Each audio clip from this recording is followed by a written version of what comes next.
It is week 5 in the National Football League, and I am here to make my confidence picks. Let's do it right now.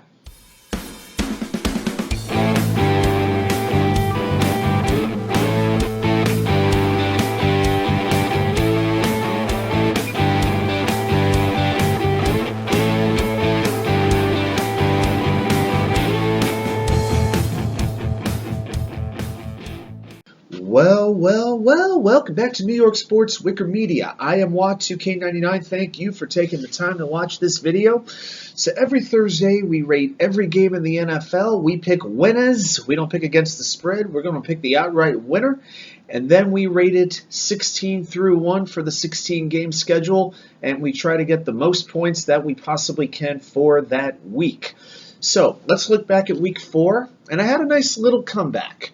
After a 6-10 week 3, I rallied to go 11-5 in week 4. 96 points out of a possible 136 is not too bad. And I went up in my percentile from 77.8 to 82.5.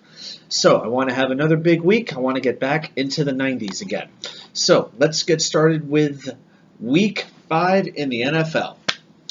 With my number 16 game, this is the game I've got the most confidence in. I am going to pick the Tampa Bay Buccaneers to defeat the Atlanta Falcons. Both these teams are 2-2, tied for first in the NFC South. How they're both tied right now, I'll never know. But I like very good teams who are coming off losses to great teams, especially on national TV. About the only thing I like Atlanta more in than Tampa Bay is I'll take Arthur Smith as my head coach over Todd Bowles. I've had Todd Bowles as my coach, and those are years of my life I am trying to forget. But I think the talent of Tampa Bay definitely wins out. I think they're going to run up the score a little bit. I think Chris Godwin reminds the world that he is a very good receiver, typically dominates Atlanta. And I got to tell you, if they can't put up a 30 spot in this game, maybe they should call Gronk. Maybe they could get him out of retirement now that Cole Beasley's gone. My number 15 game will be the Buffalo Bills defeating the Pittsburgh Steelers. Minka Fitzpatrick not currently practicing for the Steelers. In fact, their top 5 defensive backs are all beat up. That could lead to a very big day for Josh Allen and company. Bills offense finding their groove. Pittsburgh can't seem to get a run game going. And when you have a quarterback playing his first full game and he's facing the Buffalo Bills, young Kenny Pickett's going to be in for a rude awakening. Let's go to number 14. I'm going to take the San Francisco 49ers defeating the Carolina Panthers. No defense in football gives up fewer yards per drive than San Francisco, and only one offense in football gains fewer yards per drive than the Carolina Panthers. I think that San Francisco D against the Carolina offense, it's no contest. I know that San Francisco has a short week, but I wouldn't care if the Panthers were coming off their bye week. Give me the Niners. Number 13, we're going to take the Jacksonville Jaguars. And I never thought in my life I would take the Jaguars as a double-digit team this season, especially not this early in the season. But I don't know what scenario would ever lead me to select the Houston Texans to win a game this season. I'm going to say Doug Peterson gets his team back on track, coming off a tough loss against Philadelphia. Trevor Lawrence will take aim against this secondary. Derek Stingley not doing too good. Thank you very much again, Houston, for taking Derek Stingley over Sauce Gardner. Number 12, I'm going to take in the AFC West, the Kansas City Chiefs defeating the Vegas Raiders. The Raiders got off the mat last week, and now they're going to get pushed right back down to the mat. The reward is a date with Patrick Mahomes and company.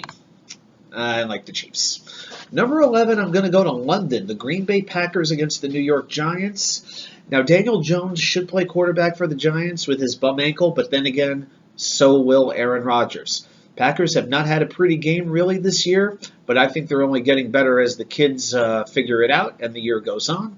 I think it's time for A.J. Dillon and Aaron Jones to really run hard and have a really big game.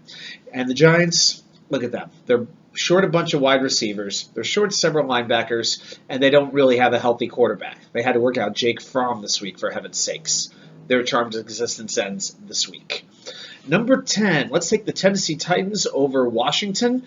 Washington has dropped 3 straight. If I had to use one word to describe them, I'd go with uninspiring. They're just a boring, uninspiring team. The only concern I have is Tennessee having a possible letdown game after defeating the Colts last week.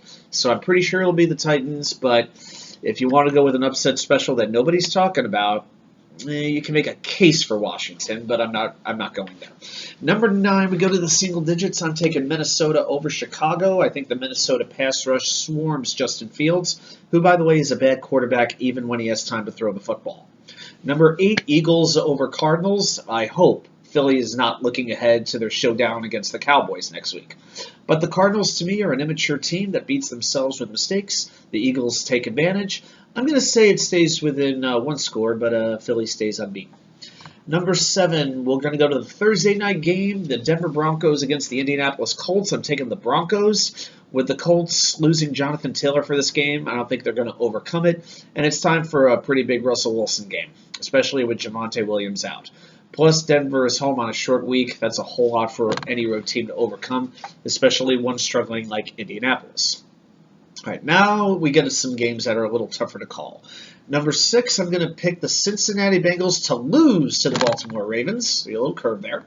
I think this is going to be a back-and-forth game. It comes down to the last play, but I just like John Harbaugh in these spots when his team has their backs against the wall. Number 5, let's go to the New Orleans Saints over the Seattle Seahawks. The Seahawks were my upset special last week. I am not going there again. Alvin Kamara's return will be a big boon for the Saints, and I just don't think Geno Smith is about to find magic 2 straight weeks.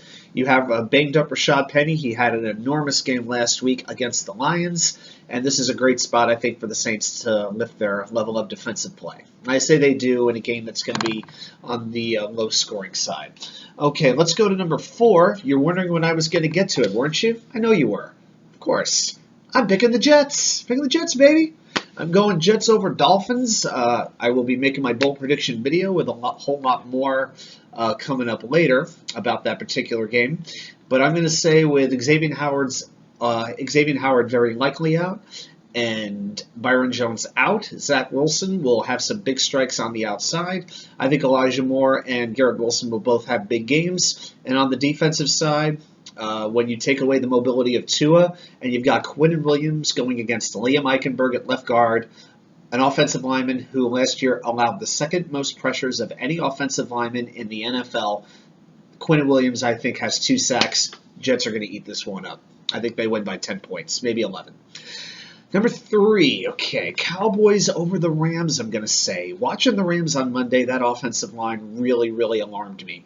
I think Micah Parsons wrecks this game. He hits the crap out of Matt Stafford a couple of times. Also, Dallas is allowing the 3rd least points per game in the NFL through 4 weeks. They rank 1st in quarterback hits with 36. They're tied for 2nd in sacks with 15. I think this defense just owns the game. All right, give me the Cowboys in that one. Number 2, I'm going to take the Lions over the Patriots. This is a hard one, but I love this Lions offense. Detroit has scored 24 or more points in 6 straight games dating back to last season. The Lions' biggest issue is their defense, which ranks last in points and yards allowed per game, but I can't pick Bailey Zappi to win just yet. And New England's not doing too much better in points per game. They're allowing 24.5. So they're not doing too great either. I just like Goff over Zappi. So it's a tough one to call, but I'm going to go with the Lions. And finally, number 1, the toughest game for me to pick. I'm going with the Chargers over the Browns. I love this running back matchup. Austin Eckler against the collective unit of Chunt. But you know what? The Falcons ran for 202 yards on the Browns last week. 202. And the Browns' defense, as we've seen, tends to make mistakes exactly when they don't need to. And you have a quarterback in Justin Herbert who can really take advantage. So let's watch Thursday, Sunday, and Monday. Let's see how these picks go. I'm going to try to get back to the 90s. And keep it tuned here to New York Sports WickerMedia. I've got more content coming from you throughout the weekend. Thanks so much for joining me today. Have a good one.